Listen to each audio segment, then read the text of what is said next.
darah negeriku. Silahkan ambil minyakku, silahkan ambil sawitku, silahkan ambil semua kekayaanku. Ambil.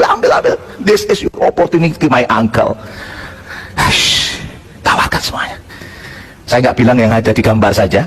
Sejak konferensi meja bundar, kita sudah menyerahkan diri kita ini pasrah bongkoan kepada asing, saudaraku. Pasrah bongkoan.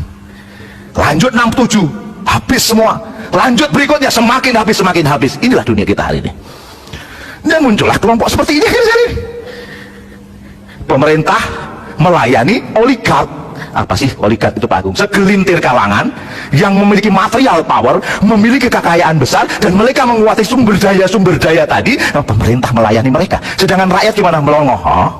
Itu dimakan, itu diminum, padahal ini tanah kita, ini air kita. Ini bohongan, Pak Agung, nggak begitulah. Mahfud MD pernah mengatakan, apa kata-kata Pak Mahfud MD tahun 2000? Saudaraku sekalian, 92% pilkada di negeri ini didanai oleh cukong. Oke. KPK tahun yang sama membuat penelitian, hasilnya agak sedikit rendah dari Pak Mahfud MD. 82% pilkada di negeri ini disponsori, ada sponsornya. Lanjut lagi Pak Mahfud bilang apa? Nanti kalau yang menang pilkada, yang menjadi pemimpin daerah akan memberikan aturan, memberikan legitimasi agar para oligark itu bisa menguasai sumber daya yang ada. Pertanyaan saya buat Bapak Ibu sekalian, kalau ini terjadi di daerah, pertanyaan retorik saya, terjadi nggak di tingkat pusat? Terjadi tidak? Bapak yang jawab, bukan saya loh ya. Terjadi kemungkinan besarnya. Gola Batutun ini terjadi suasana semacam ini. Persoalan yang terjadi di negeri ini. Oke, kita lanjut. Dan akhirnya apa? Ya begitu sumber daya diambil semua, dimakan semua oleh swasta dalam negeri maupun oleh asing, ya terjadilah kelompok seperti ini, Pak. Ada kelompok 1% dan ada kelompok yang disebut 99%. Kelompok elitis tadi yang menguasai sumber daya negeri ini kelompok 1%. Mereka kaya. Sementara yang rakyat jelata dan memperebutkan segelintir hanya sedikit sumber daya, we are 99%. Kami adalah yang 99%. Oke. Bohongan Pak Agung. Sedikit saja kita buka.